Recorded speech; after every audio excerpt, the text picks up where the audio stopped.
Once I was walking a girl back to All right, hello everyone. Thank you for coming to the 2014 sports panel, the second of this year. First off, I'd like to thank Justice Hill, Professor Stewart, and everybody at EW Scripps, as well as SPJ and RTDNA, which I'm a member of, for putting this all together again. So first of all, I'd like to say thank you all for coming once again, and I'd like to introduce to you all of our panelists here tonight. So without further ado, our first panelist is Mike Marot. He's an AP writer based in Indianapolis. He covers all of Indiana sports except for Notre Dame. And he graduated from Ohio University, Scripps School in 1989. And while he was here, he worked for the Post and the Athens Messenger. And he worked there a year after he graduated as well. Our second panelist is Terrance Harris. He is currently a writer for NOLA.com as well as the New Orleans Times-Picayune. He graduated from Ohio University in 1992 and also worked for the Post and the Messenger while he was here. Next down the list, we have Jay Cohen, another AP sports writer. He's based out of Chicago, and he graduated from Scripps in 1999. Our fourth panelist is John Greenberg. He writes for ESPN Chicago, and he also serves as executive editor of Team Marketing Report. He's done that since 2003, and he graduated from Scripps in 2001. And finally, we have Anthony Castrovince on the end there. He is a writer, a reporter, and a columnist for MLB.com. He covers all the national teams, not just one specific team, but he has covered the Reds and Indians in the past. And he graduated from Scripps in 2003. And the final person I want to introduce to you is our moderator, the president of SPJ, Lindsay Friedman. Lindsay, take it away. All right, well, before we get started, I just want to make a few announcements. First of all, just a reminder, this is an open discussion, so if you guys have any questions or concerns, just either stand up or raise your hand. We'll make sure to include you in this panel. The second thing is we should really thank these guys for coming. It's a really interesting story how we got here. And I'm not sure who exactly had the idea to come back to campus. Which one was it? Well, it's kind of here's how this idea started, okay? I ran into John and Anthony at a Cubs game, and they were going back to talk to Justice's class. And I, looking for an excuse to come back, basically invited myself. And they were talking about going back, I think it was November? Maybe. Anyway, and basically turned into, my mind sometimes spins out of control. So I said, well, if we're all going back, maybe we can get a couple more people came back, and it kind of turned into this, to what you see right here. So it's kind of R3 sort of thing. It kind of came from them, and I kind of just took it away, basically. That was the most successful thing that happened Yeah. So when was the last time you guys have been here since you've visited OU?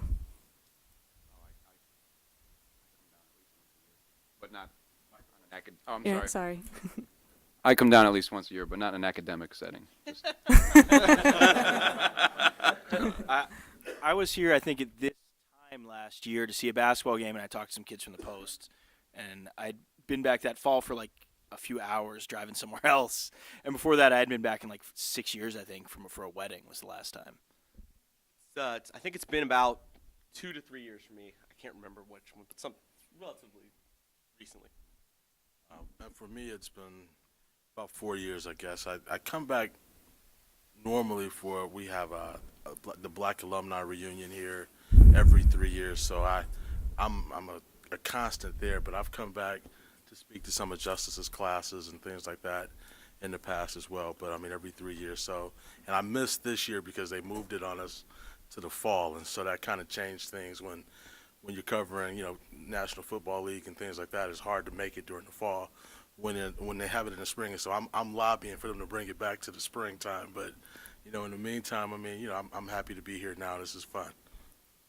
I was here, the last time I was here was for the Post 100th anniversary reunion, which I think was 2 or 3 years ago. And I've been back a few times to talk to Justice's class and speak on different things back here, and I always enjoy coming back to Ohio. I wish I would make it back more often than that, like Anthony's once a year for non-academic things, but that's just not the way it works in my world. So when people ask me to come back for things like this, I try and make it back. All right. Well, before we get things geared up, let's just give the folks a round of applause for being here.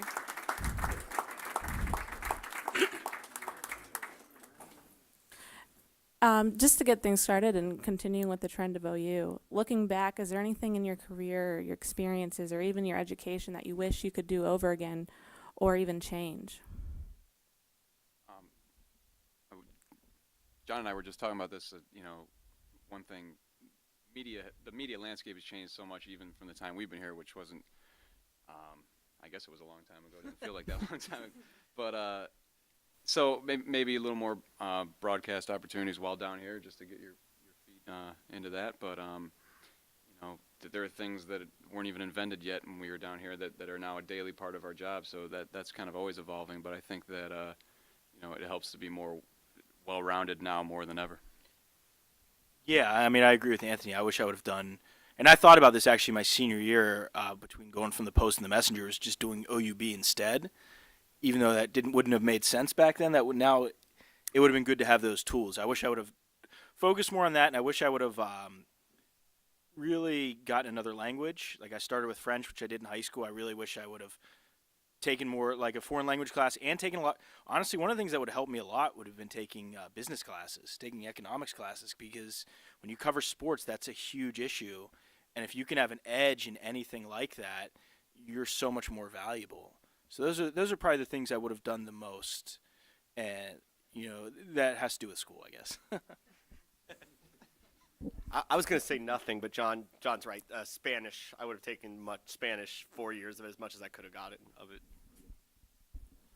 And for me, I would have to agree with the guys down here that if I had to do it all over again, I probably would have focused more on the broadcast piece. But during the time when I was coming up, I mean, it was always stressed to us.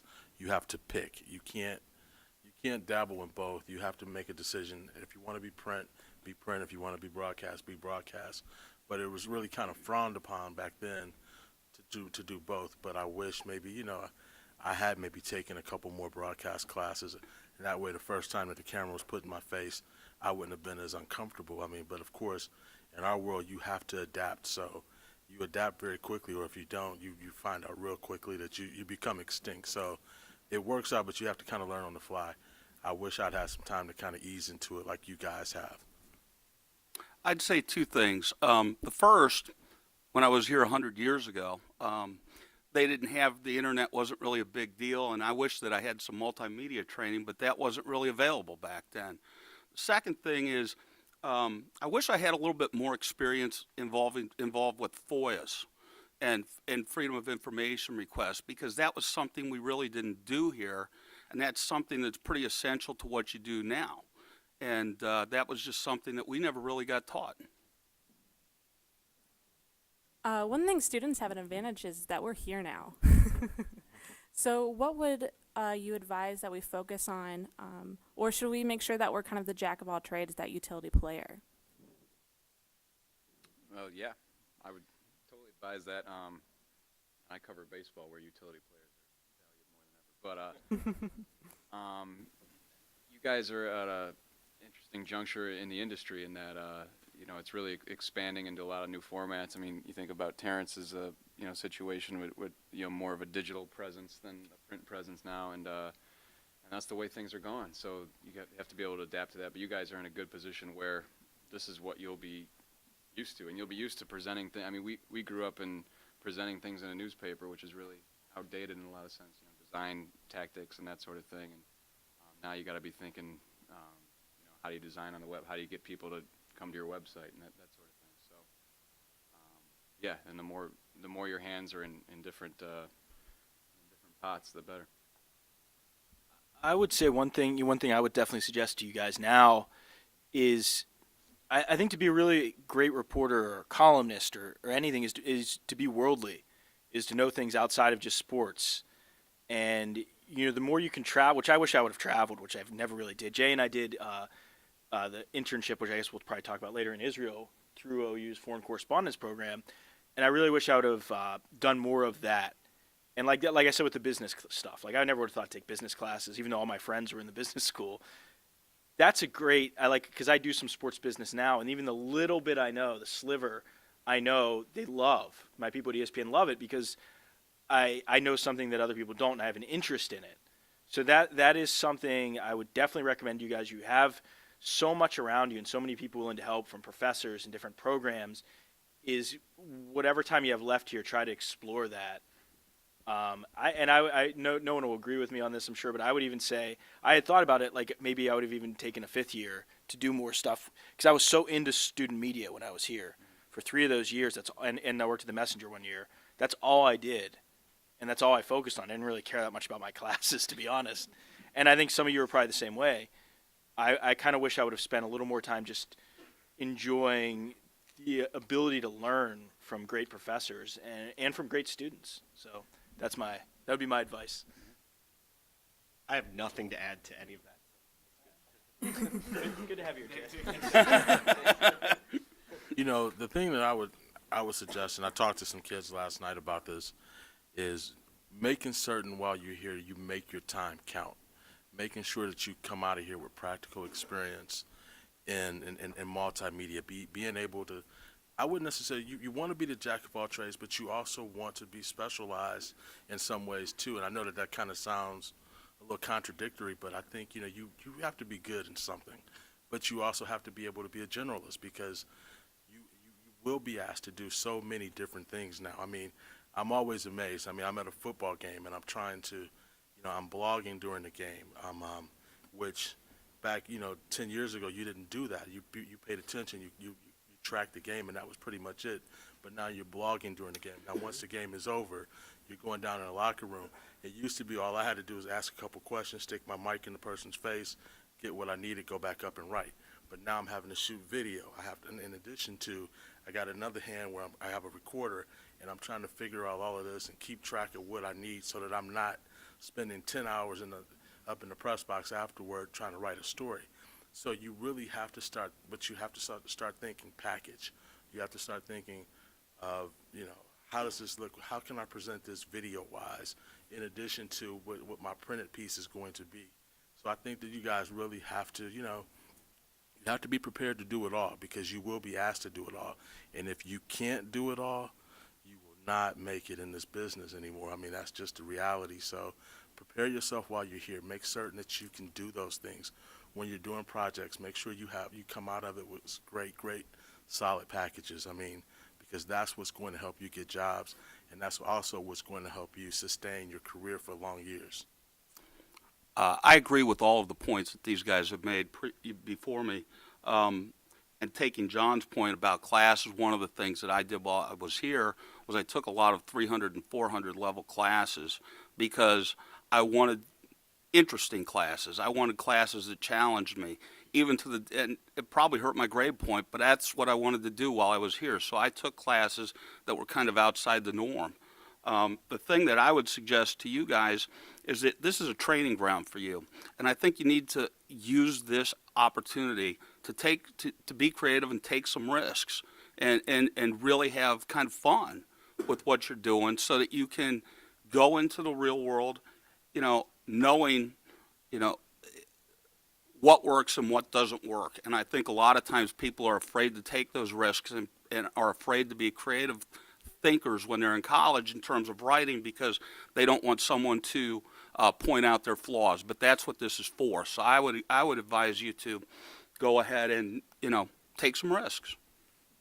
When you all mention the importance of experience, but what about the knowledge of what rights you have as a journalist? Access is a big problem here at OU these days, dealing with coaches or players, even administrators.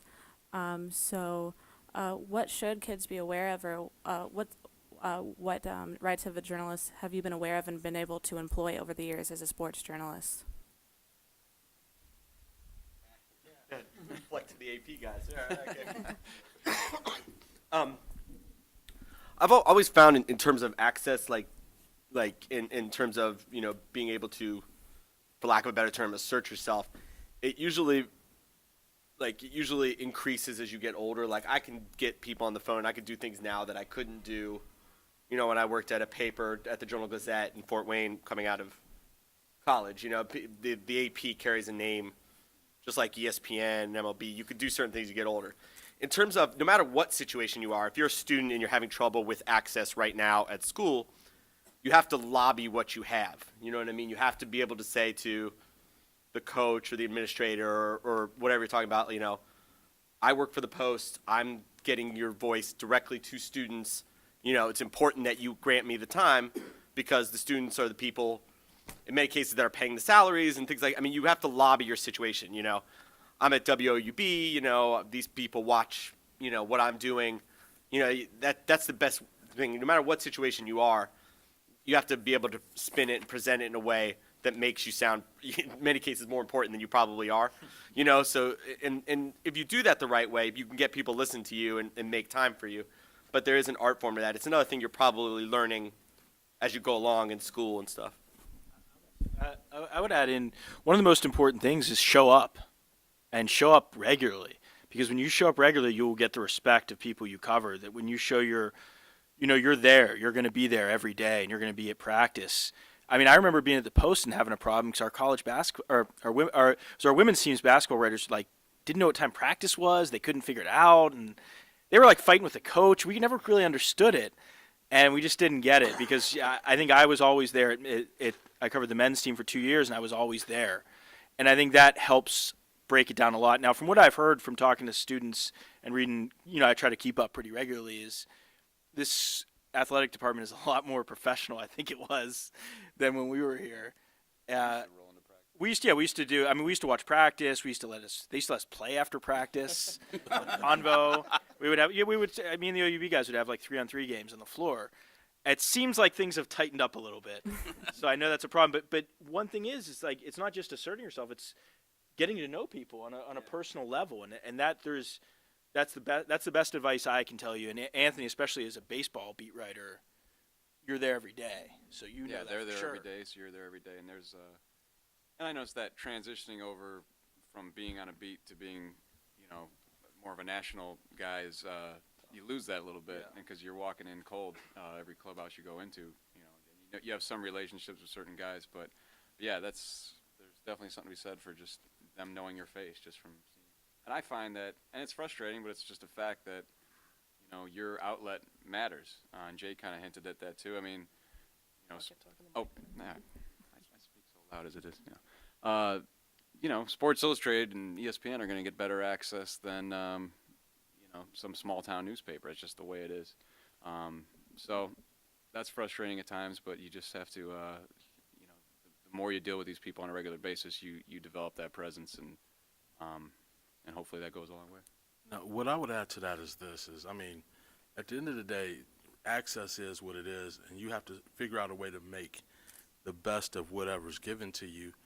And you have to sometimes, and especially when you're covering colleges, college coaches have a lot of control. That's why a lot of coaches, you see guys like Nick Saban, who and other coaches who maybe are gaining some interest from NFL teams, but they don't want to go because you can't go anywhere else and get the kind of control that they have in terms of how they limit you guys. So what you have to do is you have to learn how to work within the parameters of the rules. If you're not going to give me access to your players, then I'm going to figure out how to get access to them other ways. So whenever one door closes, you got to figure out how to open up another door. That's what we do as reporters. This thing is not easy. It's not meant to be easy. I'm telling you. You're going to have to work hard, and you're going to have to, you always have to be thinking. If you're just like, okay, well, this coach, he's not going to let me talk to this guy, or this coach isn't going to talk to me, it's a wrap, then you've missed it. You've missed a boat. You have to figure out a way to get the information still, because we have a duty to the public and to the readership to give them the access or give them the information that we know that they need. And there are more ways to get it than just going straight through. So you have to figure that out, and that's what your job is. That's what my charge is every day. I can't go to my editor and ever say, well, Coach so-and-so wouldn't talk to me, or Coach so-and-so wouldn't let me talk to this kid. My editor doesn't want to hear that, and that's why I don't have a story. I got to figure out a way to get the story. We all do. So it's incumbent upon us to figure out ways to break down those barriers, because trust me, they're going to make it tough. If you guys think it's tough down here now, wait till you get in the real world. I covered Notre Dame football, where they gave us access once a week, and we had to and I had the full slate of stories to do with one day of access. And I guarantee you, I filled out that entire docket each week, because that's what I had to do. And one way to get that access is phone numbers.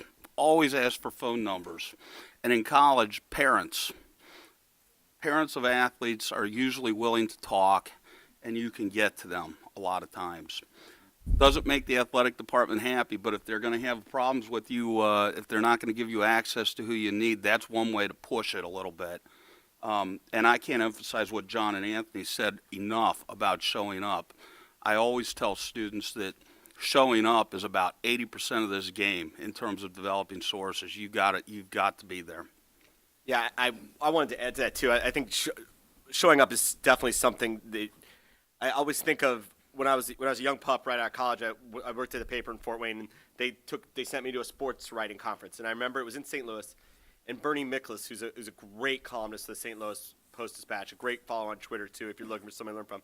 He told this great story about, he wrote a column about Ozzie Smith, and he was critical of him, something like that, okay? And like a good columnist, he showed up. He showed up the next day when the columns in the paper. He showed up. Ozzie pulls him into a room and is just F-bombing him left and right, like tearing him to shreds, basically, okay? Bernie goes on and it covers the game, comes back downstairs, and is talking to Ozzie again because Ozzie did something in the game, and Ozzie's right as rain, like nothing's gone on, whatever. And Bernie says, what's the deal, dude? You were F-bombing me earlier, and now we're acting like, nothing's wrong. And he said, you showed up, I said my piece, and now it's over with. And that's the way it is. If you're there in any situation, like baseball especially, but in any situation, showing up, you earn the respect of the people you cover because they're there, and it means something. The people they get familiar with, they interact with, it means something to them when you're there too every day. You guys have an advantage too because you're on campus, so you see these guys and you see these athletes and classes and around campus, and you can talk to them in those situations. The coaches may not like it, but if they're not going to help you out, that's another way. You've got email access to these people, Twitter. There's a lot of things. There's a lot of ways to get information out there right now. Also in terms of, sorry, I didn't mean to interrupt you, but also in terms of access, it seems as though some journalists are using collaborations or even reporting for these franchises. Is that presenting any problems for you ethically as a journalist, or is it, or is it just creating even more problems, including Monte Teo or the fact that ESPN had to drop their story about concussions? Well, it's an increasingly corporate business, and it's increasingly complicated when it comes to those where are your interests and that sort of thing. There's newspapers owned by team owners in some cases. The Boston Globe is owned by the owner of the Red Sox now. How does that? Who's now the publisher? Who's now the publisher? Yeah. So that's there's all kinds of quandaries out there, and we're certainly in an interesting situation. We are the official website of Major League Baseball, so you do have to toe a line. I'm not saying you have to outright, praise teams that are awful, but you do have to. And it's something I'd encourage anybody in any outlet is just to be fair, and that's probably the number one rule in this business for me is just to be fair to the people you're covering, because I think sometimes we grow up in a talking head culture on TV where people are ripping people and that sort of thing, and it could be, kind of a entertaining and sometimes a sexy thing to be that kind of a voice. But I think at the end of the day, you have an obligation to your readers and to your sources to just be fair and to be honest. But in in a light that's not just outlandish, just for the sake of making a name for yourself. So, yeah, it's definitely interesting. Our situation has gotten, I can honestly say, it's gotten better and better and better over the years because we've developed that relationship with the clubs and that trust. And it was slow to come, but I think we're in a good spot now. But I can definitely see there's a lot of challenges out there, especially as the media business changes, and you don't always know who you're answering to. I would just say don't be a fan. I mean, that's number one for anything. And I think sometimes in college that might get lost a little because you guys do. I mean, I wanted OU to win. Why wouldn't I? I mean, what would I? It was only better for me as a writer. And you do have a little school pride, but don't be a fan, especially when you get out. And fans still don't get that, and they get it. I think to even less of a degree now, maybe than they did in the old days.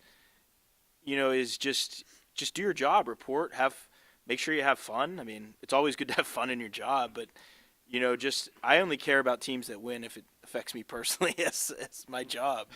But that's the number one thing. If you want to be a fan, don't be a reporter. And I would say that to anyone here that if you want to be a sports writer just because you love sports or you love a team, then this probably isn't the right job for you. Or you won't be a fan for long. Or you won't be. Or, I would never want to cover the Steelers or the Pirates because I'm a Pirates and Steelers fan. I would end up hating the franchises and hating every single player because that happens. Now see,